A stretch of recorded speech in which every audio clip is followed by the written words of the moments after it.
Good afternoon, everyone. My name is Julie Parker. I'm the Director of Media Relations for the Prince George's County Police Department. Thank you for being here today. We're joined by Chief Mark Magaw and various members of our executive command staff, as well as John Telechia. He is representing Dean Jones, FOP Lodge 89, who is the president of our Fraternal Order of Police. We're going to begin today with Lieutenant Brian Riley, who is the commander of our homicide unit, and then Chief Magaw will follow Lieutenant Riley. Lieutenant? Good afternoon. Before we start the video, just to give you some background where this took place. This took place at the Woodmore Town Center shopping mall, which is in Glen Arden, Maryland.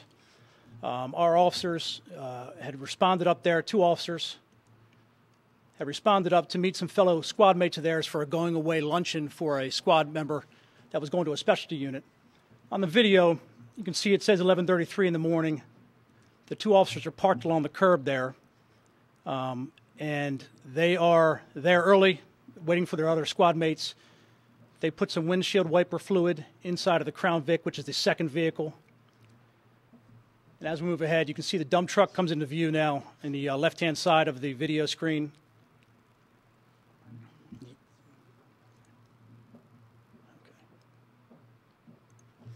So as the dump truck comes into view, the officers are standing here.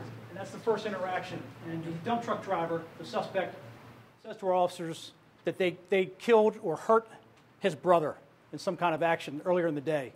They deny this. They explain to him they had nothing to do with any kind of interaction with his brother. He confronts them two more times, says the same thing. They ask him to move his truck along because the traffic is starting to build up behind him. And they say to him, "Have a nice day, sir," at which point he says, "We're about to have a nice day." As the dump truck drives off, it goes into the parking lot over here. Our officers remain standing by their vehicle.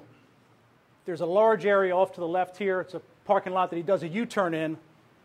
And in about the next 5 seconds, if you focus down here, you'll see the dump truck round this corner at a high rate of speed. And our officers are right here as this dump truck approaches. The officers then flee to a safe area. They were about 10 to 12 feet, it appears, from when the dump truck first made contact with the Crown Victoria. The one cruiser got pushed off. This was the second of the two cruisers, got pushed to the right. The suspect took the dump truck. It hopped up onto the back trunk area and into the back seat area of the Crown Victoria and pushed it all the way over here. The suspect then exited the truck. And you should see it in a second here. Here he is walking across the screen. He's walking right towards our two officers who are backing up, maintaining distance between themselves and the suspect. He's then going to leave the screen. What takes place at that point is our two officers, one displays his handgun, the other one deploys his AS baton. They give verbal commands the entire time to the suspect. The suspect, eventually as he gets closer, the one officer with the AS baton turns to his partner and says, "I'm going to go ahead and go hands-on and make the arrest," at which point he approaches the suspect, turns him around, and places him in handcuffs. There was no force used at all. And there was no injuries at all in this incident. If you focus on the screen again, this is the second close-up version of this dump truck rounding the corner and plowing into the two cruisers, marked cruisers.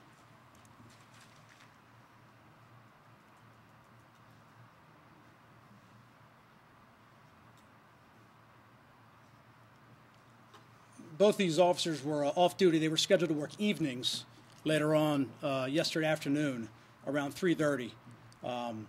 But they were there inside the Woodmore Town Shopping Center just on their own time meeting some fellow squad mates when this occurred. So I'm going to go ahead and turn this over to the chief.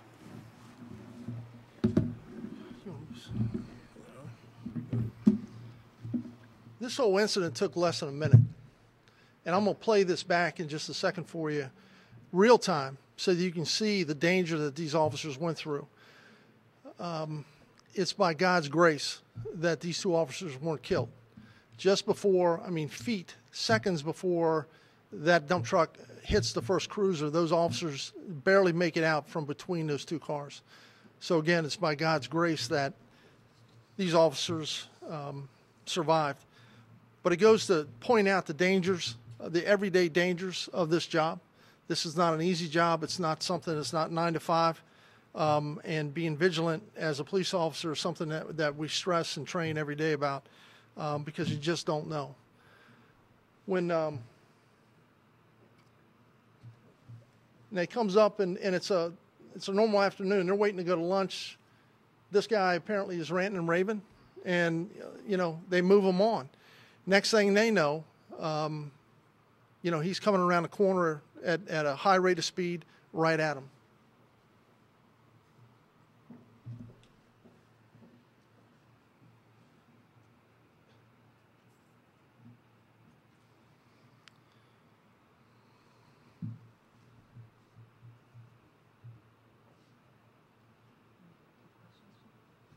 In a minute. I mean, the video speaks for itself, but I can't speak highly enough of these two officers. Both have less than 2 years on. Both showed a tremendous amount of courage and restraint, in my opinion. Both used a great deal of common sense and were level-headed in the middle of a crisis.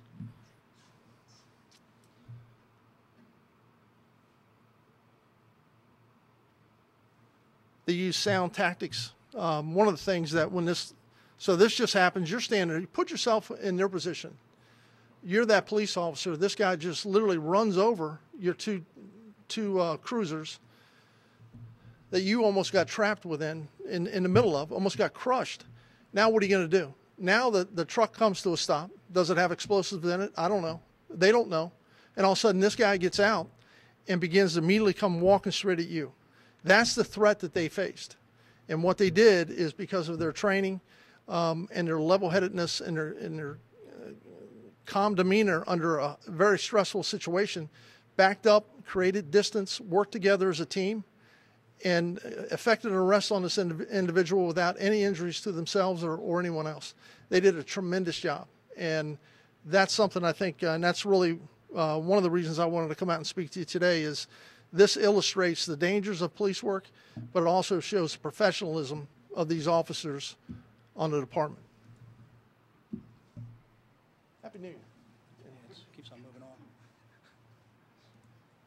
Okay. We'll go ahead and take questions now. What was the incident that he mentioned involving his brother or something?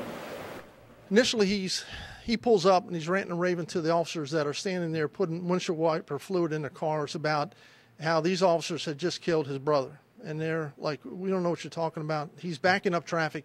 They ask him to move. Through interviews, his brother's fine, by the way. He does have a brother that he calls multiple times a day. One of the issues here, and I think it needs to be clear, is this appears to us right now to be an isolated incident. This individual has a history of mental illness. He was not on his medication. We've done multiple search warrants, multiple interviews with family, friends, and we find no connection between this incident and what's going on nationally, the national conversation about events around the country. This is an isolated incident here in Prince George's County. But he keeps making reference to his brother was shot in D.C., and he somehow fixates on our officers. All of this didn't happen, but in his mind it did. And our officers just were in the wrong place at the wrong time. Darcy? Chief, there was a shooting yesterday, in Washington around the same time, right, where police did accidentally shoot someone in a barber shop. Did you check to see, if this could be the incident he was speaking about? And also, I know this gentleman has gotten a lot of traffic citations in the past. Were these officers ever involved in issuing citations or anything like that? Right. When this first occurred, you're right, there was an incident in D.C., and we were immediately on the phone with D.C. executive staff and Chief Lanier. It took us probably a half hour, 45 minutes to make sure that the individuals involved in that shooting were not related to this individual, and they weren't. There's no connection between what happened in D.C. yesterday and our incident. As far as we looked at social media and the different tickets, and as far as we can tell, there's no relationship. There's never been contact between these two officers and this individual. Both these officers really have less than 2 years on. Do you feel that this was race-oriented in any way? No, I think it's a mental health issue that, by the grace of God, we didn't lose two officers during this episode. Yeah, forgive me. It doesn't really matter. But the guy that went to New York also had mental health issues. He's making anti-police statements. But you just think this is just pure in his mind fantasy, not driven by anything else. Right. Based on everything that we've done, search warrants, and the New York scenario is different. Social pages, social media pages, different things that came up at his residence indicated that he went there specifically in reference to Ferguson, in reference to the issues around the country. This individual was under the delusion that his brother had been shot in Washington, D.C. There's nothing on social media. We did a search warrant on his residence. There's nothing to indicate anything along those lines. The interviews that we've done with the family and acquaintances have mentioned nothing about what's going on in the country. And as of right now, this looks like to us as an isolated incident is not related to the rest. Well, from your side, it doesn't really matter what the mother says, does it? I mean, it's the same. With the little sign up in Laurel the other day and the warning on the FOP website, and what are you telling you guys? Well, we're telling our officers to do their job, to be vigilant, and that's what they're doing. We've had no slowdowns. This police department is well trained, well motivated. We've been out for the last 6 months, like we always are, but specifically in the last 6 months, to churches, to PTAs, to community groups. There is overwhelming support in this community for our police department, and the rank and file of this police department knows it. Last question? What happens with this suspect? He has mental health challenges. He's facing obviously a number of charges. What are you doing? The suspect has been charged with 2 counts of attempts first-degree murder and also with 2 counts of first-degree assault. He is down at remanded to DOC on a no-bond status currently. We will work closely with the State's Attorney's Office on what the best route is to, one, get him help and also to settle this case. Is that something we'll put out? Yes. Thank you very much.